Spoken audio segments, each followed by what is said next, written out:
Bismillahirrahmanirrahim. Kita lanjutkan pembahasan materi dalam kriptografi. Nah, kita lanjutkan ke sandi selanjutnya, yaitu Hill cipher atau sandi Hill. Ya. Nah, apa itu?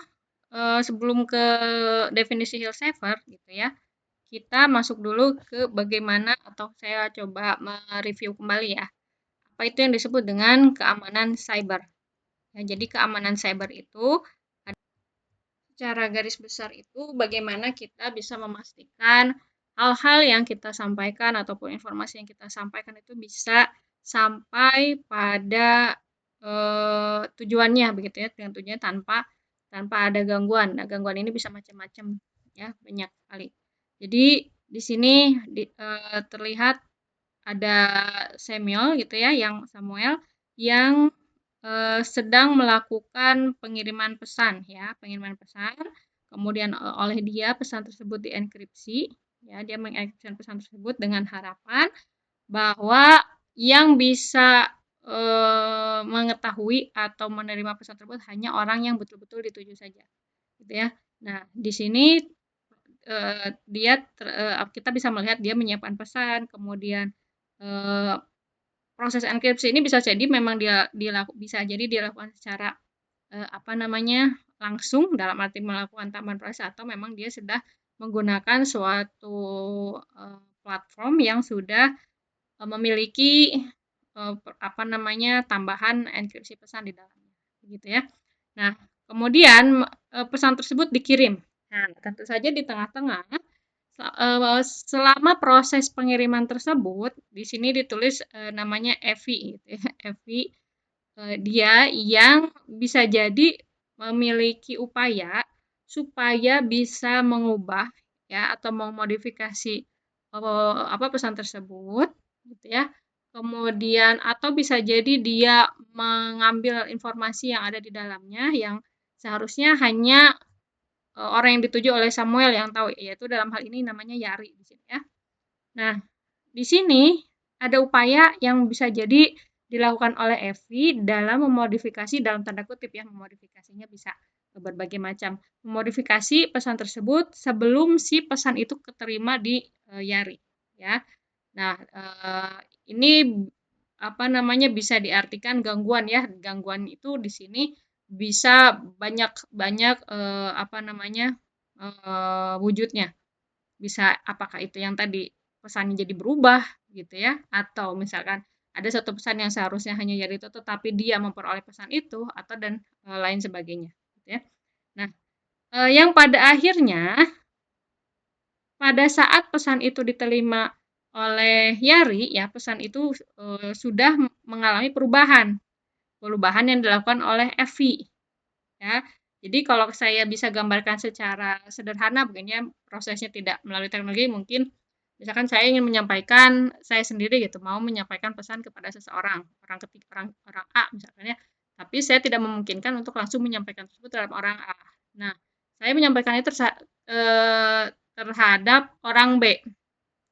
Tapi karena keterbatasan pengamanan, misalkan hanya dalam bentuk surat begitu ya, saya mau mengirimkan surat kepada A, saya kirim kepada B, tetapi B itu dengan sengaja membuka surat itu padahal itu ditujukan untuk A begitu ya. Nah, kan tujuannya misinformasi atau mengubah pesan itu macam-macam ya. Ini hanya gambarnya sederhana saja.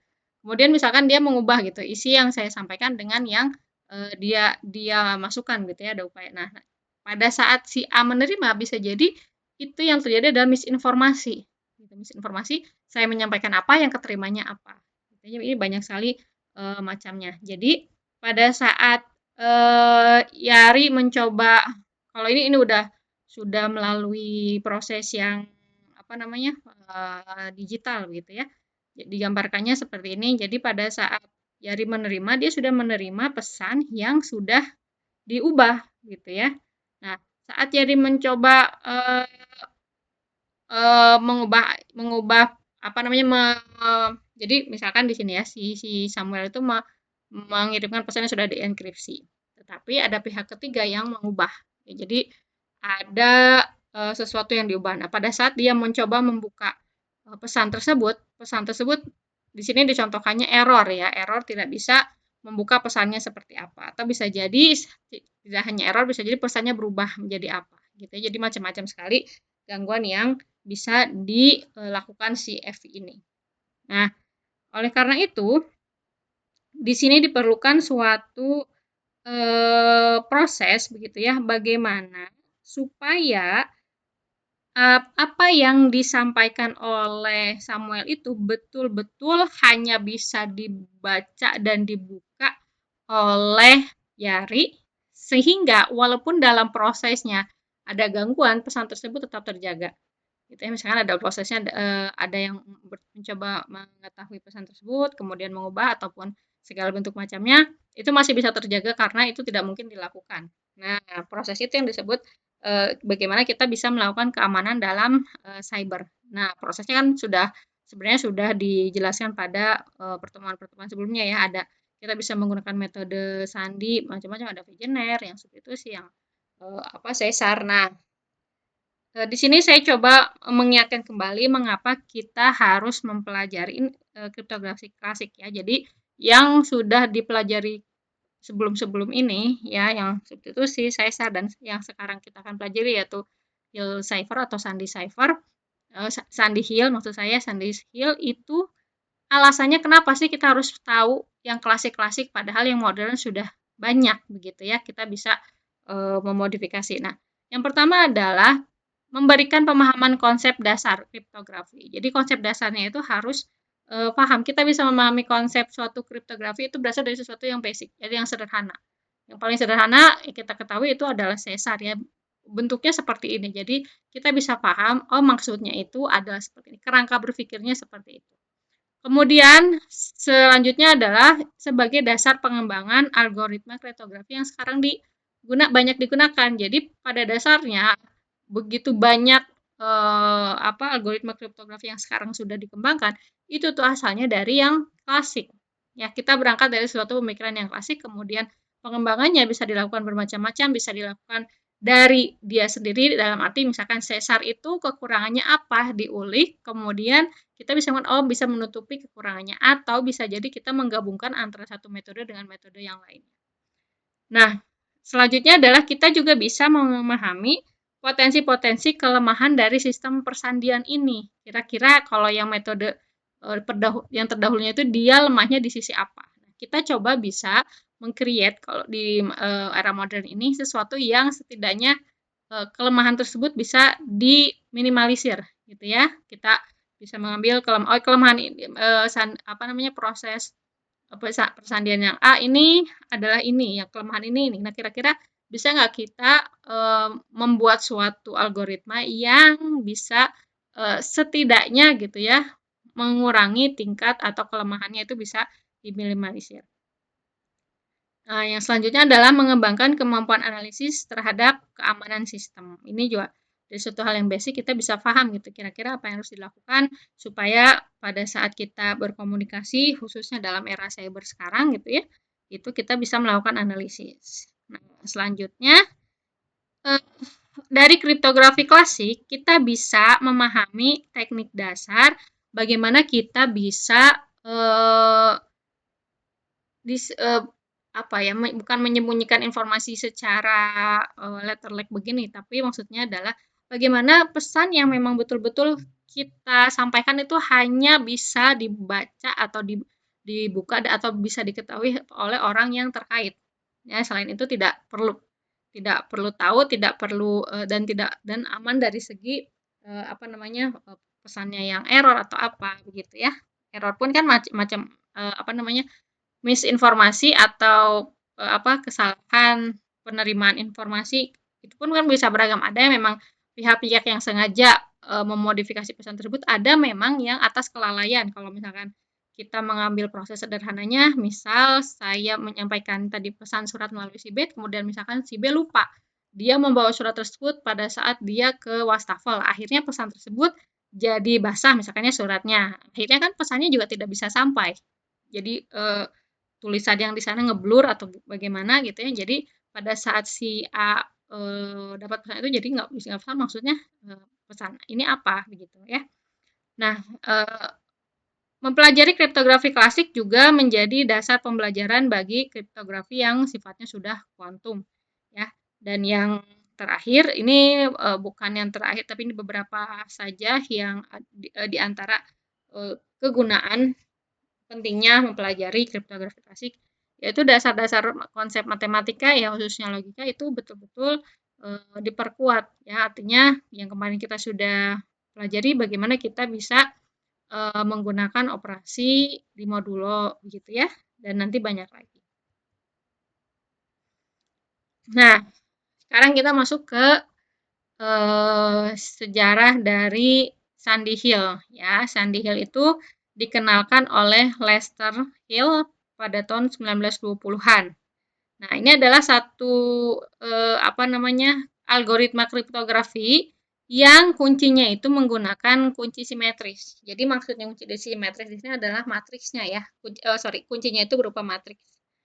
Nah, algoritma Sandy Hill ini menggunakan matriks yang ukurannya M kali M atau persegi sebagai kunci untuk melakukan proses enkripsi maupun dekripsi.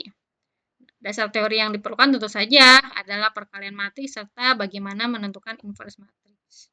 Secara prakteknya, tentu saja yang digunakan itu ukuran matriks yang bisa jadi ukurannya besar sekali ya, tetapi di sini akan kita pelajari atau yang akan saya gambarkan untuk bisa mempermudah pemahaman, tentu saja diberikan contoh yang simpel-simpel ya, matriksnya ukurannya kecil.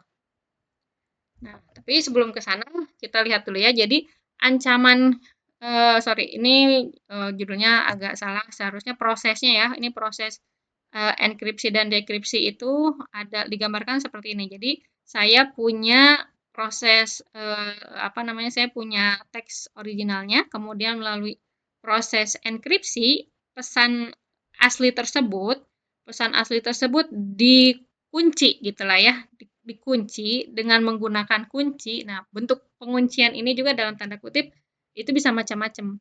Jadi dikunci oleh suatu kunci ya. Nah, berubahlah pesan tersebut jadi ciphertext atau teks yang sudah berubah atau teks sandi gitu ya. Nah, orang yang menerima tadi harus melakukan proses dekripsi atau decryption dengan menggunakan kunci yang sama.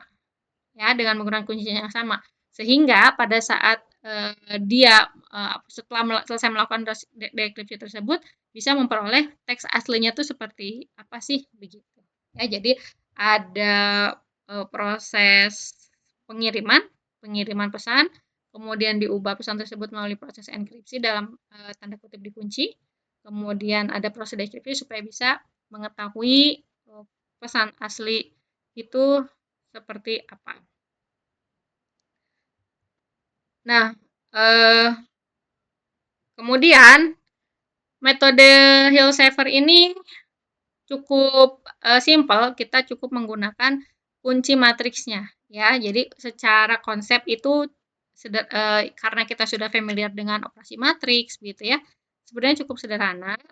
Nah, yang mungkin nanti akan menjadi tantangan nanti kita lihat ya, bagaimana tantangan yang dihadapi pada saat menggunakan Sandy Hill.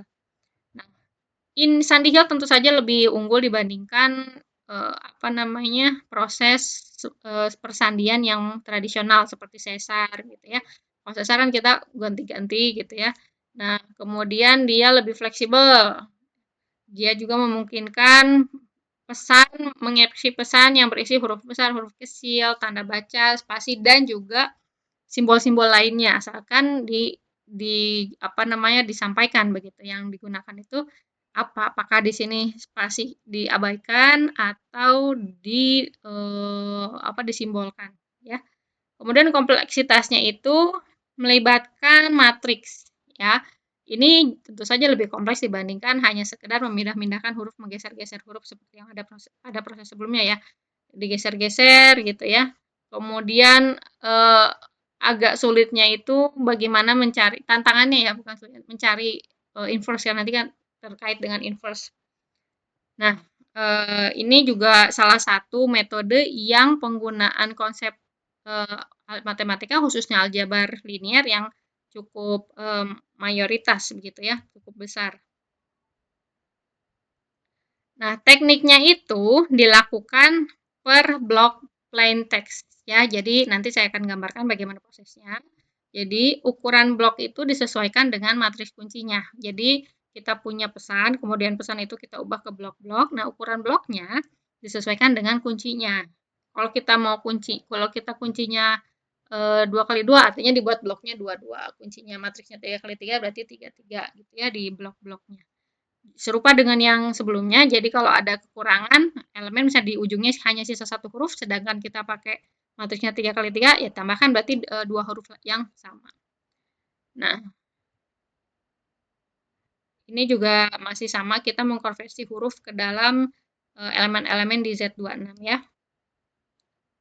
Nah, adapun ini sebenarnya ini adalah basic atau standarnya atau defaultnya lah ya, defaultnya itu seperti ini. Sedangkan seandainya kalian ingin mengubah gitu ya, tabel konversi alfabetnya itu tidak seperti ini, boleh saja, tinggal kalian bisa menyampaikan itu kepada si penerima pesan bahwa yang digunakan itu bukan konversi biasa. Dan ini kan yang paling basic ya yang akan saya gambarkan ini. Tapi pada realitasnya kalian bisa juga menggunakan tabel ASCII ya.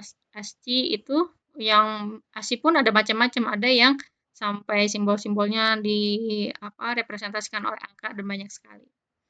Nah, kunci pada Sandy Hill adalah matriks ukuran M kali M dengan M-nya itu adalah ukuran bloknya ya. Yang tadi saya gambarkan. Kalau 3x3 berarti bloknya 3, 2x2 bloknya 2 gitu. Nah, ada syaratnya. Syarat matriksnya itu karena tadi kita menggunakan konsep inverse, tentu saja harus invertible matriksnya. Kenapa harus invertible? Karena pada proses dekripsi yang digunakan adalah inverse dari matriks tersebut. Kalau matriksnya tidak mempunyai inverse, maka proses dekripsi itu tidak akan berjalan dengan baik, gitu ya.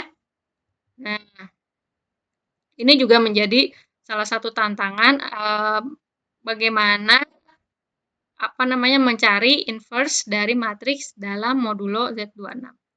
Ya, C-nya di sini proses enkripsi itu C sama dengan C-nya itu adalah ciphertext, K-nya itu adalah kunci, P-nya itu adalah plain text. Semuanya di dalam modulo 26.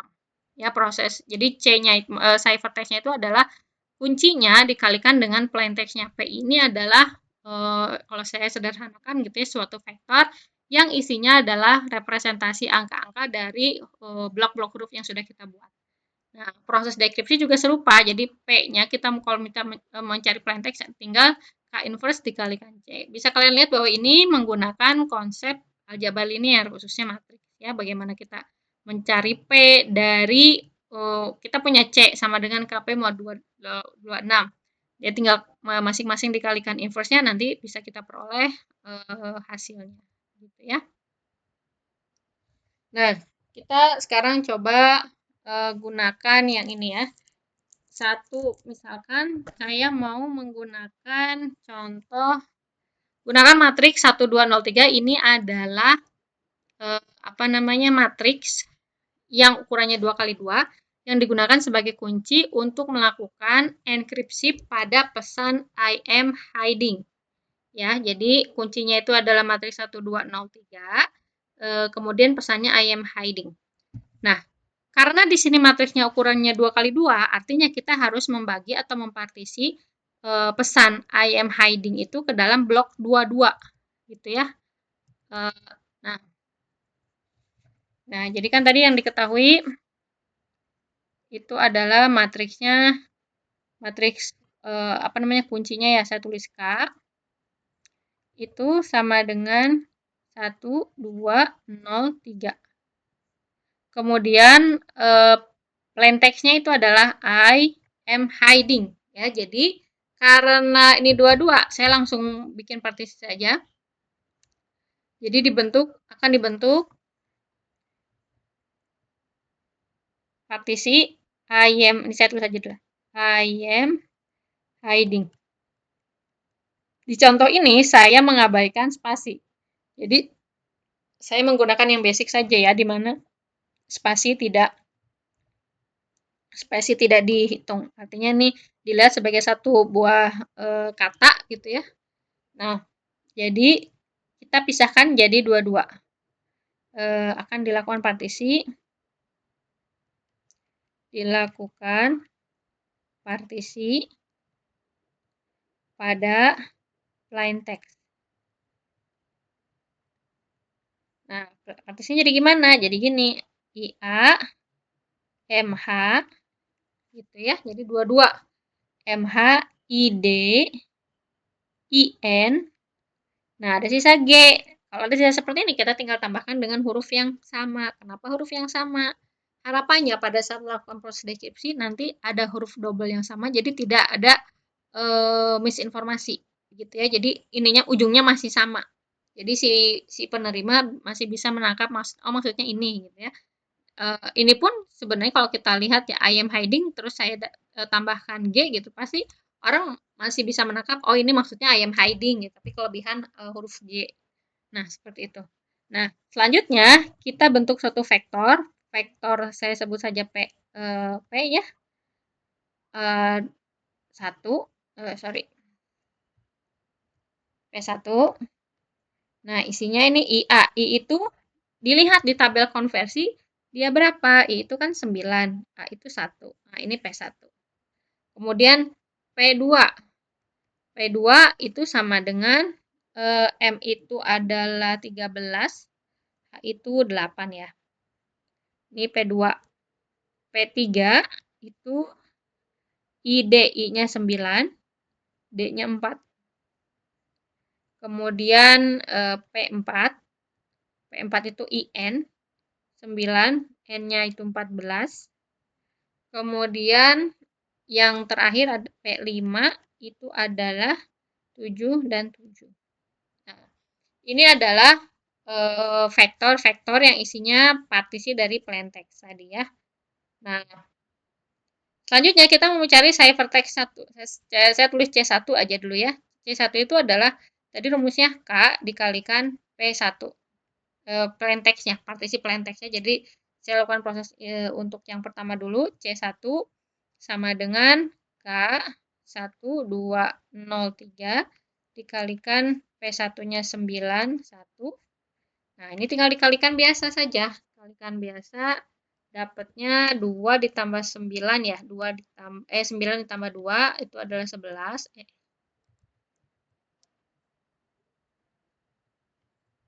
Ini 9 tambah 2, 11. Ini 0, 3. Ya. Nah, kemudian yang C2 sama dengan K dikali P2 sama dengan 1, 2, 0, 3. Ini C2 itu 13, 8. Hasilnya adalah 29 dan 24. Ya, ini 26 ditambah 13 ditambah 16. Jadi 29, 24. Nah, ingat di modulo 26 ya, artinya ini bisa kita langsung ubah ke bentuk 29 itu 3, 24. Boleh. Modulo 26. Ya, atau mau nanti terakhir boleh juga ya, nanti terakhir silakan mau pada prosesnya diubah juga boleh. Nah, kemudian yang selanjutnya yang C3 sama dengan K kali P3. K-nya itu adalah 1, 2, 0, 3. P3-nya itu adalah 94. Jadi 9 tambah 8 ya 17. Kemudian ini 12. Ini C4 sama dengan K kali P4 sama dengan 1, 2, 0, 3, 9, 14. Ini 14 ya. Sama dengan 9 ditambah 28, 37, 0, 12, 0, 3, 14 ya, bukan 4. 14 tambah kali 3, 42. Nah, atau ini kita ubah jadi 11, 6, modulo 26. Ya, ini semua modulo 26. Boleh ditulis dari sini tulis modulo 26 juga boleh ya. Ini modulo 26 semua. Nah, gitu. Nah, kemudian yang terakhir yang C5 itu adalah K kali P5. Ini 1203, ininya 77. 2GG aja tadi ya. Jadi 7 ditambah 14, 21, 0, 21. 7 tambah 14, 21, 21 ya. Nah, jadi kita peroleh hasilnya seperti ini. Kalau saya uraikan, ya, uraikan itu tadi di awal dapatnya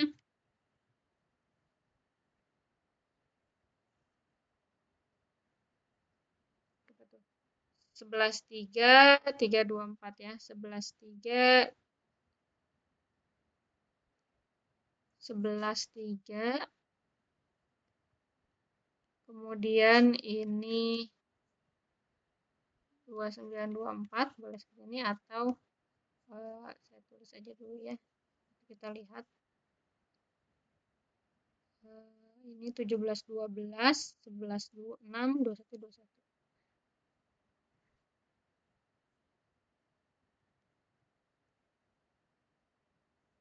17, 12, 37, 42 atau tadi berapa ya? 11, 11, 16 lah ya. 11, 16. Kalau ini tadi 29 berarti 324 ya. Dan satu lagi 21, 21. Nah, lihat ini 11,3. Jadi pasalnya 11,3 ya, 11,3. 11,3 itu adalah huruf K, ini huruf C. Yang ini 3 dan 24 ya. 3 dan 24 itu adalah CX. Kemudian 17, 12 itu 17, 12, 17 itu adalah Q, ininya L. Kemudian ini 11, 16 ya, 11, 16. K ini P, dan ini 21, 21 itu adalah U dan U. Artinya pesan nya itu, ciphertextnya atau sandinya itu adalah ini. E, K, P, U, U. Nah, seperti ini. Ya, jadi ini adalah ciphertext. Nah, untuk melakukan proses apa namanya, dekripsi, kita lakukan proses yang tadi, tetapi dengan menggunakan inverse-nya, gitu ya. Nah, jadi untuk proses dekripsinya kita gunakan P sama dengan K inverse dikalikan C. Nah, silahkan kalian coba ini bagaimana ya. P itu sama dengan K inverse dikali C. Jadi cari inverse-nya. Tentu saja matriks inverse dari matriks 2 kali 2 mudah ya, dengan menggunakan adjoint saja cukup. Kemudian kalian kalikan dengan C-nya P1 kali C1, P2 kali C2, dan seterusnya. Dilihat bagaimana hasil dari proses dekripsinya. Ya. Nah, silahkan coba dengan hal yang serupa dengan untuk matriks yang ini, yang kedua, dengan soal yang kedua. Ya, nanti kita buat perbandingan. Perbandingannya seperti apa nanti akan dibahas di kelas. Ya, jadi bagaimana hasil yang pertama dan hasil yang kedua.